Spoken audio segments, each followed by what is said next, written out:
What's going on, everybody? It's Saul Sunforge here for Dungeons and Taverns. Hopefully, you're all having a great day. We're going to continue the So You Want to Be a Hero series where we make level 1 characters.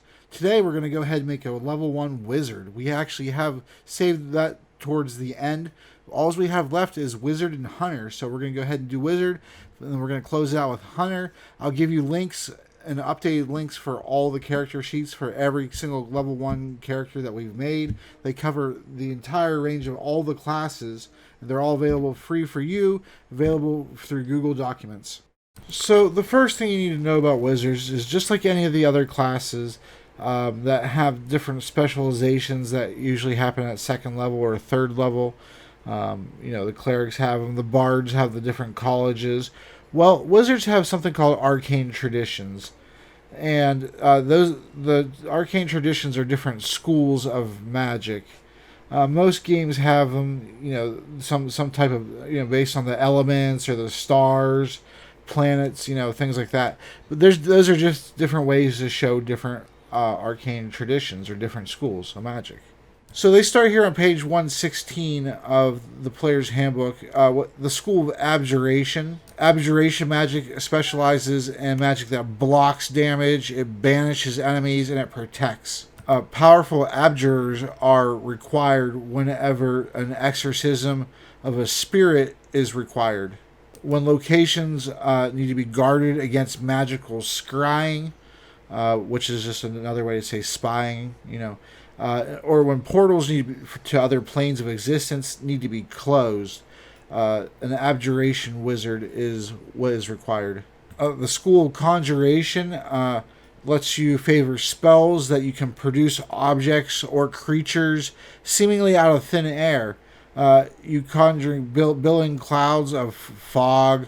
You can summon creatures from other planes of existence, fae, or monsters from the wilderness, or elementals.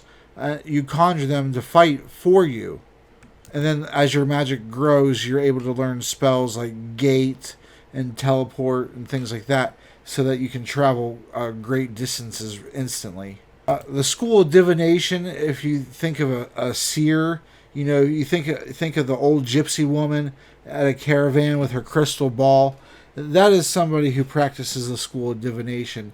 Fortune teller, somebody who sees the past, the present, and the future. They go through space and time to seek out answers and to work their way through the consciousness. I could see a divination wizard easily being the lore keeper of a school or a library, because they are the keepers of supernatural knowledge and foresight. Next up, we have the School of Evocation. So your focus on the study of magic creates powerful elemental effects, such as bitter cold, flames, lightning storms, thunder, acid. Some evokers find employment in military forces, serving as artillery to blast enemies from afar. My favorite is to have an evocation wizard on the high seas when you're about to have a ship-to-ship combat and your two ships are going broadside against each other, firing off your cannons. Well, you have evocation wizards conjuring up storms and fires and just teeing off on each other. That's my favorite image of a wizard duel. Next up, we have the School of Illusion. Your focus, your studies on magic that dazzles the senses, befuddles the mind, and tricks even the wisest folk. Your magic is subtle, but the illusions crafted by your keen mind make the impossible seem real. You can think of some illusionists in real life. David Blaine, Chris Angel. I can easily see a con artist or some type of thief who uses illusion magic in the aid of his crimes. Or you could use an illusion to maybe frighten people away from a certain area that a crime is about to happen. If you're the watchman. I can see all these really cool dark situations happening if you have an illusionist with you. The next school is the School of Necromancy, and that explores the cosmic forces of life, death, and undeath. And you focus your studies, you manipulate the energy that animates all living things. So you're able to sap life force from creatures, and transform vital energy into magical power. You know, as like you sap convert health over for your spell points. In my mind, warlocks and necromancers are the same thing. So a school of necromancy shouldn't even be here, in my view. Under wizard, it should be a subclass of warlock, or warlock should be a subclass of necromancer. More accurately. All right, so that was all of the schools that we have in the player's handbook. Let's go ahead and search some of the other books. All right, so we found the arcane traditions on page 77 of Tasha's Cauldron of Everything. The first one up is blade singing. Blade singers master a tradition of wizardry that incorporates swordplay and dance. So basically, there's sword fighting up in melee combat. It looks like a beautiful dance with how much dexterity and poise the combat looks. It's very fluid. Blade singers use a series of intricate, elegant maneuvers that fend off harm and allow the blade singer to channel magic into devastating attacks and a cunning defense. Many people who view a blade singer at work remember the display as one of the more beautiful experiences of their life. A glorious dance accompanied by a singing blade. So, if you pick a blade singer, I highly encourage you to up that role play, up that blade singing. Actually make your blade sing. Next up, we have Order of Scribes. Magic of the book, that's what many folk call wizardry. The name is apt given how much time wizards spend poring over tomes and penning theories about the nature of magic. It's rare to see wizards traveling without books and scrolls sprouting from their bags, and a wizard would go to great lengths to plumb an archive of ancient knowledge. Among wizards, the Order of Scribes is the most bookish. It takes many forms in different worlds, but its primary mission is the same everywhere, recording magical discoveries so that wizardry can flourish. A historian, an archaeologist, those are the types of people that you would think of for the Order of Scribes. Lore keepers, people who want to keep the history going. Think of it as an officer, as for the equivalent of the military. They want to keep the traditions going and pass it on to the next officers coming up. Finally, on page 59 of Xanthar's Guide to Everything, we have the rest of the arcane traditions, which first off we have war magic. A variety of arcane colleges specialize in training wizards for war. The tradition of war magic blends principles of evocation and abjuration. Rather than specializing in either of those schools, it teaches techniques that empower a caster's spells, while also providing methods for wizards to bolster their own defenses. Followers of this tradition are known as war mages. They see their magic as both a weapon and armor, a resource superior to any piece of steel. Alright, so now we're filling out the character sheet. We have our wizard, Mobius. Level 1 wizard. We have to go ahead and give it the background. The player name obviously is going to be your name. We still have to pick a race yet. I'm not sure just yet, but obviously I'll edit it so you'll be hearing about it in about 15 seconds. And then the alignment and things like that. And then we'll go ahead and roll our stats. Alright, so I decided that Mobius is going to be a gnome. We like that +2 intelligence. And we're going to go ahead and write all these things down here after. But let's go ahead and pick our sub-race of gnome. We'll just be rock gnomes. How about that? Get that +1 to our con. So let's go ahead and write that stuff down right now. The 2 to our intelligence and 1 to our con. It's a new day. I didn't get to finish the recording the other day. I had to go to work, and then I had the D&D campaign yesterday. So, yep, that's what's going on right now. So we're going to continue the rest of the video. A different day, actually a different hairstyle too, I think. We're professional around here. Nothing but the best for you. Alright, so we filled in some of the information. Our name, we're level 1 wizard. Our race is a gnome. We haven't got to the background yet. We will get to that here after we roll our stats. We'll do the background after our stats, and then we'll go ahead and do our saving throws and skills and hit points and all that beautiful stuff. Alright, here we're going to go ahead and use Roll20. This is the map that my players used last session. That happened yesterday. I'll have that edited and up for you guys as soon as I possibly can. So we're going to go ahead and roll 4d6, and 6 times. You drop the lowest every single time to get our stats. All right, so we got a 14 and a 14 and a 12. Ooh, that's nice. 17. That one's not so nice. That's a 10. 1, 2, 3, 4. 2, 3, 4, 5. One more. Oh, that's a reroll. 12. Okay. All right, so pretty good. We're going to go ahead and write these down on the margins on the side of the character sheet for you all. So this way you can go ahead and assign them wherever you want if you don't like where I put them. And feel free to change the race if you like in the modifiers or whatever you want. This is all just to teach you. But of course, this character will be available to you for free with a link to my Google Drive down in the comments section of this video. All right, so we have our full arrangement of stats. I arranged them there in the margin in numerical order. So 17, 14, 14, 12, 12, and 10. So let's go ahead and assign these stats where we want them. Right away, we're going to go ahead and make this 2 into a 19. We're going to go ahead and put the 17 there. All right, so my next highest stat, I want to put in Dex. Since I have two 14s, I could go ahead and put one of those into Dex. We're going to go ahead and put that 10 into our strength right now because 10's average, so we won't get any bonuses for strength, but that's fine because we're a wizard, so we're going to be fighting from the back line anyway, right? And since it's average strength, it's not going to hurt us. It just won't help us. Next up, we are going to go ahead and give Mobius this last 14 into Con, so we make his Constitution of 15. Wizards already start out with really low health, and so you want to do as much as you can to boost that up so you're not quite as squishy. So that leaves by default the last two, which are both 12s for Wisdom and Charisma. And we'll go ahead and move the numbers down here so you can see which numbers I applied to which ability score, so you can change them as you want to. All right, so now we figure out our modifiers, and there's an easier way than going, okay, 10 and 11 is a negative or is nothing, and then a 12 and a 13 is a +1, a 14 and 15 is a +2. That takes a long time for you to do that. It's real simple. Take your number and half it, and then subtract 5. That's how you get your modifier. Look, 10 and half is 5. Minus 5 is nothing. So there is no bonus.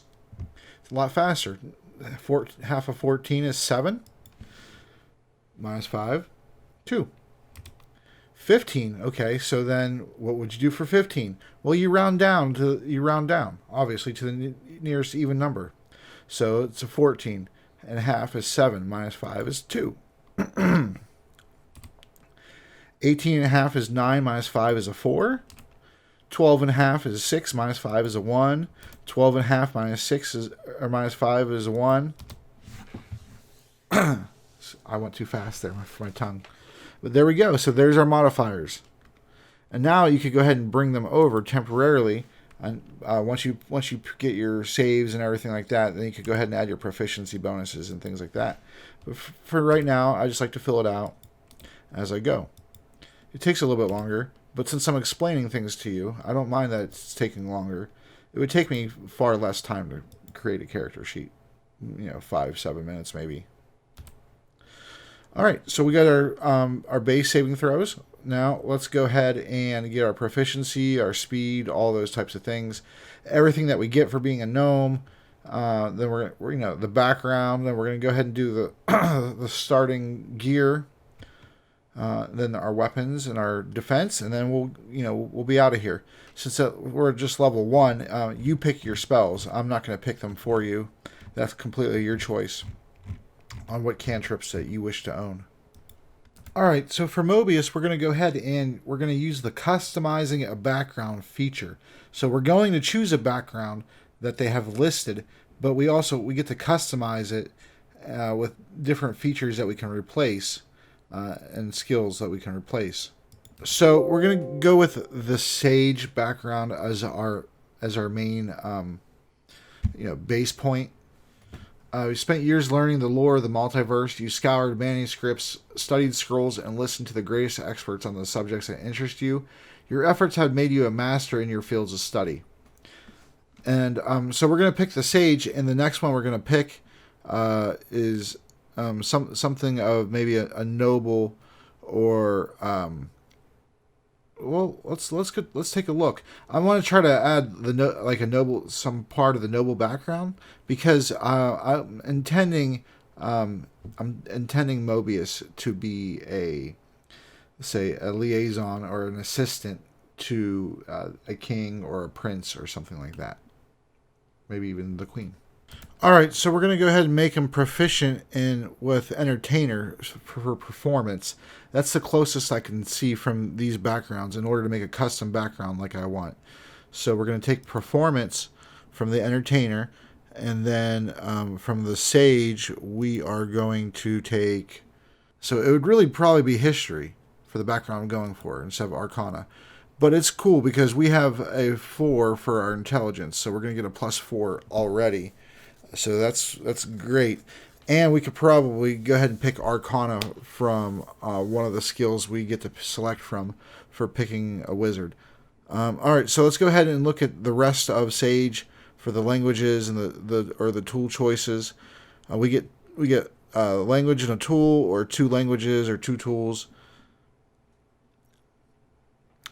We'll pick 2 languages. It would make sense that a noble diplomat would know more languages and not really have too many proficiencies with tools. Maybe something minor like a tinkerer, maybe, or something like that. But they wouldn't really have time, right? Because they're constantly taking notes and trading correspondence with other emissaries to give to their liege. All right, so we're on page 36 of the player's handbook for all of our gnome stats. They are adults around age 40. They can live 350 to 500. So we'll go ahead and say ours is 65, we'll say. No, maybe a little bit older than that, actually, because of their position. So let's say they are 90. So let's go ahead and fill that in. All right, so you see the age here down on the second portion of the character sheet, page 2 of 3. All right, so we'll put in 90. And then for the height and the weight, we'll go ahead and do that stuff now too as well.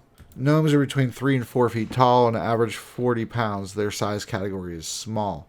So we're going to go ahead and make our gnome 3'5", and we'll go ahead and make him. He's a little bit portly because of his station, so we'll make him 3'5" and 42 pounds. All right, so I see Mobius with purple, like a bluish purple, really like a light purple, with chestnut colored hair. It's kind of messy up top. Medium length hair, and his skin color. He doesn't get out much because of how much he works. So, maybe like a palish, like a palish white, not completely pale, but pale-ish. We're not talking about vampire pale here. All right, so let's go back to check out the backgrounds again.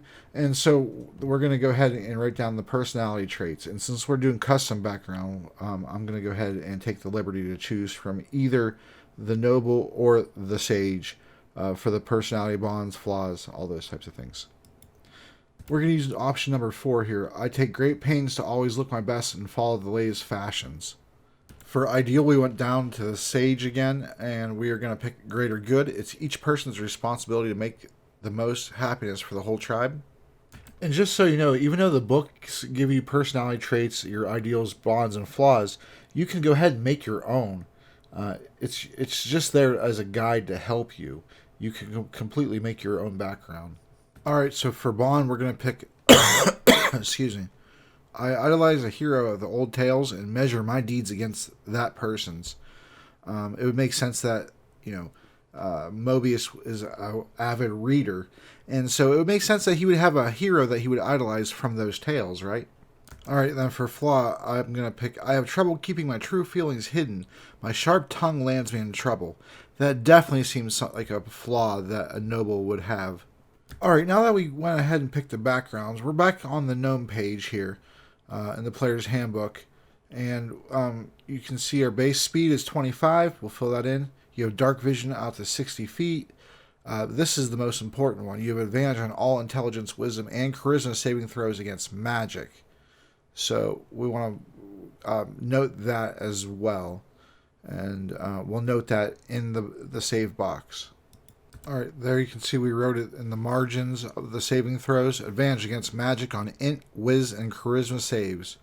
Int is intelligence, wiz is wisdom, and ka is charisma.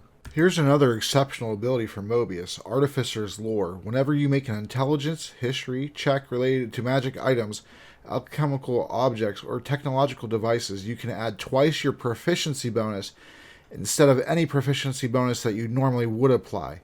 That is huge for this type of character especially. Alright, then we go back to page 112 of the player's handbook to get our wizard stats. You can see here that you know first level you know 3 cantrips, and you know you have 2 first level spell slots. The proficiency bonus is a +2. So let's fill out the proficiency bonus that you know 3 cantrips and 2 slots at first level. You see the spells here on the 3rd page of the character sheet. So then you just fill out 3 known for right now. So this way you know that there's 3 that you can pick from. And the slots here, there's 2 slots available, and you've not spent any of them yet. And since we're already on the spell page, let's go ahead and jump down real quick to the spell save DC, which is 8 plus your proficiency bonus plus your int modifier. And then your spell attack modifier is your proficiency bonus plus your int modifier. Alright, so we know our int modifier is it a 5? I think it's a 5, right? That's a 4. Okay, that's fine. So we do 8 plus 4, and our proficiency is a 2. So that means we get a 14 for our spell save DC right now. You can improve that with magic items, with feats. You can increase your main attributes. And then our proficiency and our intelligence modifier is a 6. So our spell attack is a +6. And our spell save DC is a 14, like I said. And then your spellcasting ability is based off of your int for wizards. Alright, so we filled out our proficiency bonus here. Let's go find out what saves we are proficient with as a wizard. We're proficient in intelligence and wisdom, so we're going to go ahead and write our armor, weapon proficiencies, tools, our saving throws, and our skills. We'll come back and choose our skills here in a moment after we go ahead and mark down our saving throws. Alright, so we go here, fill out these little bubbles by just clicking it. Int wisdom, that means we're proficient in it. So the stats that you're proficient, you add your proficiency bonus. So instead of having you go up here and check every single time, what I do is I just go ahead and add it in and then increase the number as you get an increase in your proficiency bonus. And then our wisdom with our proficiency bonus, 1 plus 2 is a 3. And that's it. Everything else stays the same because we aren't proficient in any of those. You can get a feat, though, that gives you a 3rd proficiency. Alright, so we see our hit dice is 1d6 per wizard level. And the hit points at your first level is 6 plus your con modifier. And then at each additional level, you get 1d6. Or you can take the average of 4 and not risk getting lower than that 4 when you roll, plus your con modifier. So first level is 6 plus con modifier. So we can see here that our con modifier is a 2. We'll go ahead and take the 4 average, and so you'll get a 6 as your max hit points up front. And then obviously after that you can roll. I just took the average. Of course you can roll that if you wish to as well, since you know the numbers, d6 plus 2. I chose the average of 4. You can try to risk it, but you might get a 1, 2, or 3. Your initiative is just your dex bonus, so we can just go ahead and bring it over the 2. We'll go ahead and figure out the armor here in a moment once we get the weapon and the gear set up. But first we're going to go ahead and go to the skills. Alright, it looks like we get to choose 2 from Arcana, History, Insight, Investigation, Medicine, and Religion. And let's go ahead and look at our character here and see. We don't have Arcana. We have those benefits for History, for being a gnome, so we don't necessarily need to have History, but that's a choice. I'm most likely going to go with Insight, Investigation, Medicine, or Religion. Religion, don't necessarily care about that. Mobius really isn't a pious character. I don't see him being a pious character. He's more of a practical character, with all the reading and things that he's done. Alright, so we're going to go ahead and give Mobius Arcana and Insight. I feel like as a diplomat, he would definitely have some insight. He probably would have some investigation as well, but you kind of have to give him Arcana, as a lore keeper, really. Searching through all the tomes and things like that. So I can't see how you get away from Arcana, really, as a wizard. It's kind of like part of the package. Although I guess Arcana would be more must-have for sorcerers if you think about it. Alright, so in order to be proficient in those, you just go ahead and click those bubbles, the Arcana there, and then here we go, there's the Insight. And so what you do with those is you just add your proficiency bonus of the 2, and then you get your numbers through your modifiers. And then over here in parentheses, it tells you, which modifier it uses for that skill. All right, so then we had to go back to the backgrounds, and we went, like I said, mixed noble with the sage, and some of the entertainer to kind of create like a custom background. So we're gonna go ahead here and look at the noble, and they get persuasion. So we're gonna go ahead and get skilled or proficient in persuasion. So you can see here with the custom backgrounds, combined with what we already get for being a wizard, we were able to create the archetype that we were looking for completely. Persuasion and insight, a diplomat would definitely have both of those things, and we ended up crafting those all from the different backgrounds to create our custom background. Alright, so let's go ahead and go through the skills real quick. I go from the top down, and so then I fill out all the strength bonuses, which there's only one, which is athletics. I'm not proficient, so we don't get nothing in that. Now we go to the dex, and we get a +2 in all of our skills that require dex. So acrobatics, stealth, sleight of hand. Alright, so then we go down to our constitution. In 5th edition, there are no constitution skill checks. So then we go down to intelligence, which is a 4. So we on Arcana, but we are proficient in Arcana, so we add our proficiency bonus of 2. So 4 and 2 is a 6. We're not proficient in history, so that's just back down to a 4. And investigation's a 4. Nature's a 4. Religion is a 4. Now we go down to wisdom, and our wisdom is a 1. So we go through with everything that's WIS. Animal handling is a 1. Our insight is a 1, but we're proficient, so we add our proficiency bonus. So 1 and 2 is a 3. For medicine, we are not proficient, so that's just back down to a 1. Our perception is a 1. And then our survival is a 1. I would have liked the perception to be a little bit higher, but there's things that you can do to fix that too. So, all right. So then, lastly, we have charisma, which is a 1. So we go through deception, intimidation. We have performance, but we're proficient. So a 2 and a 1 is a 3. Persuasion, we're proficient. So a 2 and a 1 is a 3. And there we go. You have all the skills. They're all completely done until you level up and do things on your end to change these. Lastly, we're going to go ahead and do our inventory and our starting money and weapons with their attack and defense. If there's an option in order to not pick equipment, to pick money, I'll go ahead and do that, so this way you can pick your own starting equipment. Alright, here we are at page 143 of the player's handbook, and you can see the starting wealth by class. So we're going to go ahead and go down the list here to Wizard, and we got 4d4 times 10. So we're going to roll that, and that's what gold you start out with, instead of the starting equipment. In earlier character sheets, I believe I gave the starting equipment and the gold. So if you're watching this and you've seen one of those character builds, please be aware of that, and I'm sorry that I did that.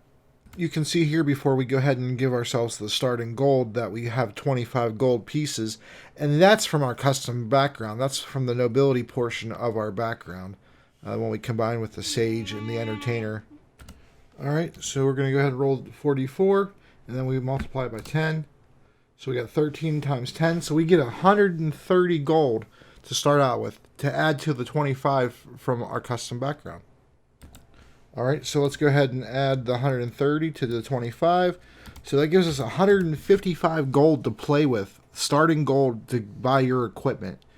That's nice. Hopefully you enjoyed this. I don't think there's anything else I need to do, is there? Well, no, you have to buy your armor, so there really isn't anything I could do for that. I could show you real quick where to find it, though. Alright, so page 145 of the player's handbook here is a table for the armor. And as a wizard, you know, you're probably going to have maybe light armor at the most. That's up to you, and you know, you're gonna have to take feats and things like that to become proficient in it and all that stuff. That's later, but this is where the chart is for the armor. So there you go. Now you know. Yep. So this is Mobius. It looks pretty good. You know, you can start out with your AC of, it's 10 plus your dex if you don't have any armor. So we're going to go ahead and assume you have no armor for right now, because you don't until you buy it, right? So you're going to go ahead and give you 12 AC. Proficiency bonus looks good. These are my original stats over here in the columns. I didn't pick any of your magic spells because, you know, I'm not you. Your 2 languages from your background and the 2 that you start out with. Your dark vision, your starting gold, your age, your height, weight, eye color, skin color, your hair color, and then your tinker ability for your rock gnome, everything that you can make with that ability, clockwork toy, fire starter. You can make a music box. And then, what else? Oh, your magic stuff. It's based off of your intelligence. Your spell save DC starting out as 14. Your spell attack bonus is 6. You know 3 cantrips. You get to pick them. And then you have 2 level 1 spell slots. And you haven't used any so far. So that's everything for you. I got to go edit this video. It's going to be probably larger than any of the ones that I've done in the past, but I wanted to give you guys more information as we're closing out this series, and I've owed you this video for some time now, and I apologize. I've just been incredibly busy. So, you know, but it's all been for stuff for the channel and, you know, my game Resnium that I'm working on, and you know, all of my other commitments in life. But I appreciate you all. Thank you for watching. If you like and appreciate this type of content, you want to see more of it, hit the subscribe. Take care. Have a great day.